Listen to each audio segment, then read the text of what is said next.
Hey, I'm Markia. Want to hear something scary? Whispers that bite. At schools, there's a sound that never quite goes away. It can linger everywhere you turn, haunting the halls and even following you home. For years, a towering schoolhouse had ushered new students like Chris into its dimly lit brick halls. No matter where Chris went in the sprawling school, a classroom, the cafeteria, even the library, Chris heard chattering and whispers about her. Hushed gossip taunted and sniped at her from around every corner. Every mean word buzzed in her ears and repeated over and over in her head. This went on for weeks, until one day, Mrs. Abate, the school counselor, called Chris into her office. "You seem to be having trouble with your transition to our school," Mrs. Abate pointed out. As she listened, Chris noticed the counselor tugging at her high-collar blouse that almost hid a series of small pitted scars along her neck. "I'm not very well liked here," Chris admitted. "Everyone is always talking about me, whispering behind my back. As hard as it is, don't listen. Our school is a very special place," Mrs. Abate replied. "But you are more than what people say you are. Block the whispers out. Don't let them get under your skin." That night, Chris sat at home, scrolling through her phone. A post by a classmate, Ryan, caught her eye. It was about Chris, referring to her as a poor, know-it-all, ugly monster, saying Chris didn't belong at their school.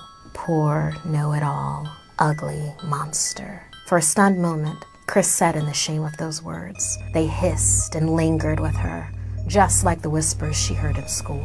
Chris kept scrolling. Other students had commented, adding their own nasty words to the thread. The chorus of cruel buzzing grew with every new comment. Were they right? Was she somehow gross? A monster? Ow! Something bit the tip of Chris's thumb. She watched as an angry red welt swelled and rose. The heck was that? Chris looked around frantically for a bug. All at once, Chris felt sharp pricks along her arms. Something was biting her over and over. The buzzing roared. Chris clawed at the bumps appearing along her hands, on the back of her arms, desperate to stop the itch. Was it spiders, bed bugs? She couldn't find what they were, where they were coming from. Chris could only feel them, pinching, burrowing beneath her skin, spreading, misshaping her arms with grotesque red peaks. Chris scratched. Her scratching turned frenzied, skin tearing and bleeding beneath the tug of her nails. Catching sight of herself in the mirror, Chris stared at herself in horror. "I am a monster." She spun away from her deformed reflection, believing every horrible thing they had said. On her phone, the comments kept coming. The whispers buzzed on. The next day at school, Chris showed up in long sleeves. She'd woken up with her arms and legs covered in oozing sores. A few had even spread to her neck. Ashamed, Chris slumped to her desk. Around her, classmates shot glances her way, turning to one another to whisper. A giggle caught Chris's attention. Ryan, mouth scowling in disgust, was gesturing to Chris's rash-riddled neck. Chris tugged her shirt up, trying to hide her sores from view. She thought of Mrs. Abate's own high collar and remembered her words. Chris had let the whispers upset her, she realized. This school was a special place indeed. But I am more than what people say about me, she reminded herself. Across the room, Ryan giggled again. The hum of the whispers grew. Chris's shoulders straightened. She stood up. "Speak up," she demanded over the growing buzz permeating the air. Ryan stopped giggling. "Excuse me? Speak up." Chris planted herself firmly. "If you were saying something kind, you wouldn't need to whisper."